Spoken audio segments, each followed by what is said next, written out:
여러분 안녕하십니까. 자동차 마케터의 시선의 이순남입니다. 1월 초 중국 주요 도시에 있는 테슬라의 쇼룸에는 경찰이 출동하여 진정시켜야 할 정도의 큰 소란이 있었습니다. 갑자기 발표한 테슬라의 대폭적인 가격 인하로 그 전에 산 고객들이 환불을 해달라고 강력하게 데모를 했던 것입니다. 작년 9월 가격에 비하면 차종별 트림별로 13%에서 24%까지 싸졌으니 저라도 항의를 했을 것입니다.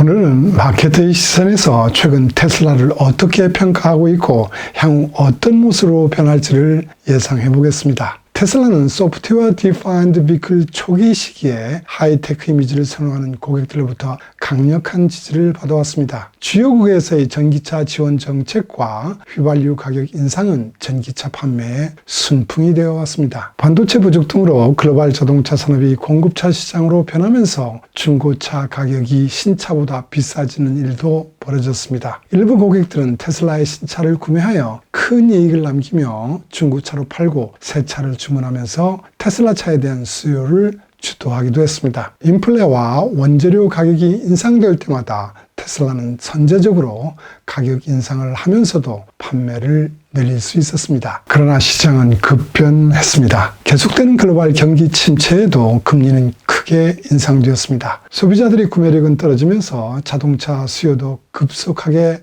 감소 현상을 보이고 있습니다. 테슬라의 중고차 가격 하락폭은 17%로 전체 중고차 평균 하락폭 4%보다 큽니다. 일론 머스크가 오랫동안 지켜왔던 노 디스카운트 전략이 속절없이 무너지고 있습니다. 테슬라는 중국 아시아 시장뿐만 아니라 작년 말 미국에서도 7,500불까지 인센티브를 썼습니다. 이것은 테슬라의 브랜드가 이제 막 손상되기 시작했다는 것을 의미하기도 합니다. 일론 머스크가 세면기를 안고 트위터 본사에 간 2개월 후인 작년 12월 28일 테슬라의 주가는 $109였습니다. 과거 1년 고점 대비 70% 이상 하락했습니다. 시총은 1조 2천억 달러에서 3,445억 달러로 줄어들었습니다. 이 팩트를 보시면 이제 테슬라는 더 이상 시가총액 초우량 기업이 아닙니다. 이렇게 된 배경에는 글로벌 경기 침체, 트위터 인수 등 내외부 요인이 있겠지만 가장 큰 차별점이었던 자율주행 기술 개발 지연이 가장 크다고 보입니다. 자율운전 기술에서 테슬라가 리더가 될 것이라는 조사 결과는 많습니다. 그런데 이미 청산된 아르고 A가 상위에 있다는 KPMG 조사 결과는 자율주행 기술의 미래가 매우 불투명하다는 것을 상징적으로 보여주는 대목이 아닌가 생각됩니다. 이제 테슬라에 대한 거품을 걷어내고 기존 업체들과 차이점을 냉정하게 볼 필요가 있습니다. 22년 테슬라는 전년비 87%나 증가했지만 22년의 증가율은 40%였습니다. 폭스바겐, 토요타 등과 비교하면 여전히 높은 성장률이지만 일론 머스크가 내걸고 있는 매년 50% 성장 목표에는 미달하고 있습니다. 공급 능력은 확대되었지만 전체 시장은 감소하고 있고 경쟁은 치열해지고 있어 판매 목표를 달성하려면 가격 할인이나 판촉비를 확대해야 하는 어려운 상황에 놓여 있습니다. 그동안 여러 어려움을 이겨내고 테슬라의 황금기를 만들면서 신격화된 혁신자로 지속 가능한 에너지 기술로 평가되던 일론 머스크는 여기서 끝나는 것인지 아니면 경기 악화를 오히려 새로운 혁신의 기여로 만들 것인지 궁금해집니다. 그러나 분명한 것은 앞으로 당분간 테슬라는 시가총액 초우량 기업이 아니라 개발 제조우량 기업이라고 평가하는 것이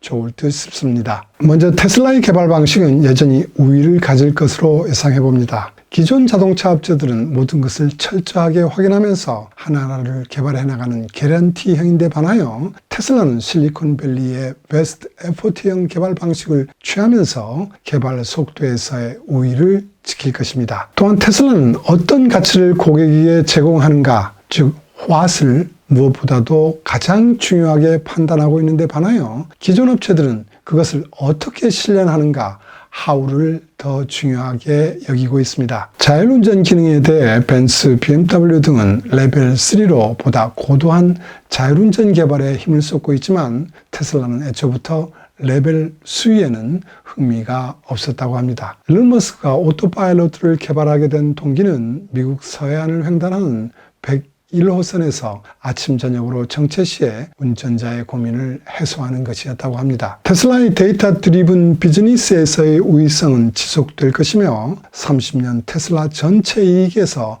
40% 이상 차지할 것으로 예상됩니다. 자율주행 소프트웨어를 활용한 보험업, 발전, 송전, 충전 비즈니스, 로봇택시, 장거리 운송, 라스트 마일 비즈니스로 확대할 것입니다. 테슬라의 현재 매출 총이익률은 26.4%로 폭스바겐을 크게 앞서고 있고 아직까지도 업계 최고 수준입니다. 여기에는 차량 가격을 인상한 요인도 있지만 차를 싸게 만드는 힘이 있다는 것을 뜻합니다.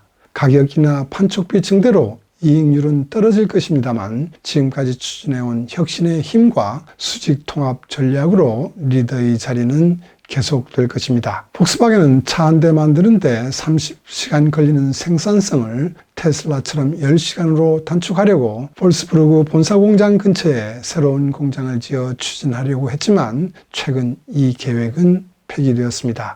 테슬라가 차를 싸게 만드는 능력은 어느 업체도 시도하지 못한 설비를 이용하는 부분과 제조 라인에 맞춰 차량을 설계하는 데 있다고 보입니다. 여러분 잘 아시는 것처럼 설비는 이태리 이드라제 기가프레스입니다. 거대한 부품을 일체 구조로 만들어 부품 수와 용접 개수를 크게 줄였습니다. 171개의 부품을 단 2개의 부품으로 줄였고 용접 개수도 1600개 이하로 줄였습니다. 용접 로봇이 크게 줄어들면서 생산 시간은 단축되고 공장 면적이 줄어들면서 당연히 투자비도 최적화되었습니다. 또한 용접 방법에서도 혁신 요소가 있었습니다. 바디 강성을 중시하는 폭스바겐 등 유럽 업체들은 연속 용접을 하고 있는데 반하여 테슬라는 스포트 용접으로 추진하고 있습니다. 스포트 용접은 연속 용접에 비하여 생산성과 코스트 면에서 우수합니다. 그렇다고 테슬라 차량이 안전성이 떨어진 것도 아닙니다. 이러한 테슬라의 용접 방법은 모델 3 양산 초기 여러 가지 문제가 발생했었습니다. 일론 머스크는 포기하지 않고 공장에 자면서 그 솔루션을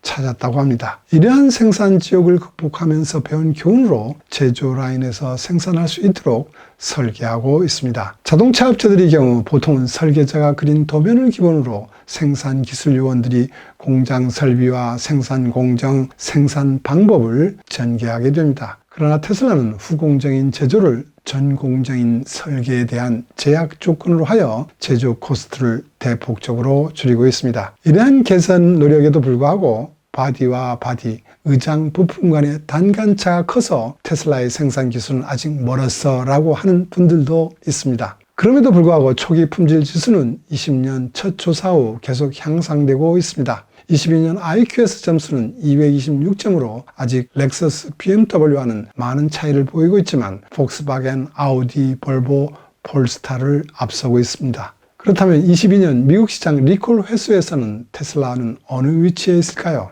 22년 NHTS의 자료에 의하면 리콜을 가장 많이 한 업체는 포드로 65건이었고 가장 적게 한 업체는 BMW로 19건이었습니다. 테슬라는 20건으로 그래도 BMW에 이어 가장 적은 리콜을 실시했습니다. 싸게 만드는 것도 잘하고 안전성이나 초기 품질도 개선되고 있는데 테슬라의 향후 문제는 어떤 것이 있을까요? 저는 매년 50%씩 성장하여 32년 정도가 되면 2천만 대를 팔겠다는 일론 머스크의 팽창주의라고 생각합니다.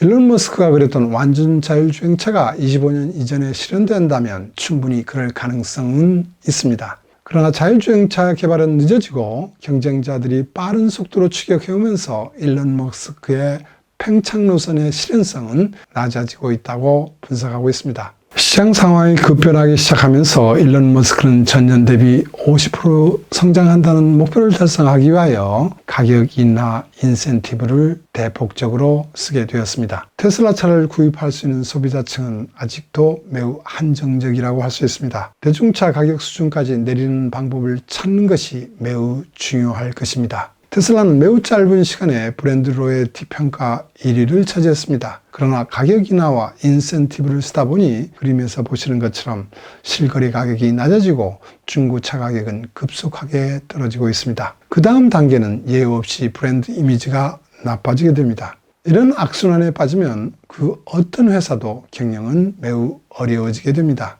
이런 예는 멀지 않은 곳에 있습니다. 현대차는 중국 시장에서 브랜드를 확립하지 못한 상태로 로컬 중국 업체들이 추격하는 것을 무시하면서 충칭 공장 등 신규로 확장했다가 지금 중국 시장에서 철수해야만 하는 위기에 놓여 있습니다. 혼다는 450만 대에서 600만 대로 확대하는 전략을 이행하다 실패하여 초라한 현재의 혼다가 되었습니다. 또 하나의 예는 닛산 카를로스 곤이 팽창 전략의 후유증입니다. 닛산은 계속되는 적자로 인하여 99년 르노에 인수됩니다. 99년 10월 카를로스 곤은 프랑스에서 일본으로 건너와 닛산 리바이벌 플랜을 발표하고 시행합니다. 2002년에는 닛산 180, 2005년에는 닛산 밸류업 전략을 수행하면서 크게 성공했습니다. 그러나 문제는 2011년 말에 설정한 닛산 파워 88 전략이었습니다. 16년까지 5년 동안 세계 마켓 쉐어를 8%, 영업이익률을 8% 확보한다는 팽창 전략이었습니다.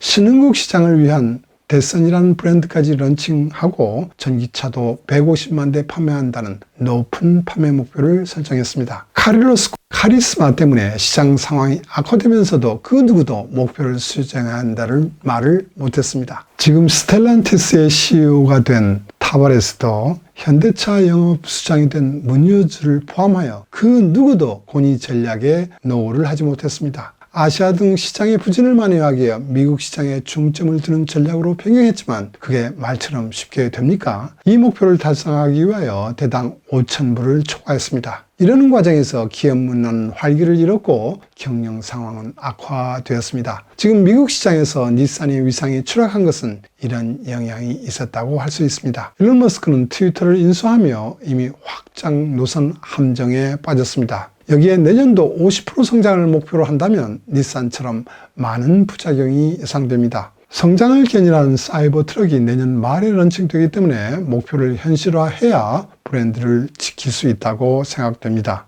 테슬라에는 미드나잇 트레인이라는 말이 있습니다. 그 친구 어디 갔어? 안 보이네 라고 하면 그 친구 어젯밤에 일론 머스크에게 미드나잇 트레인 당했어 라고 한답니다.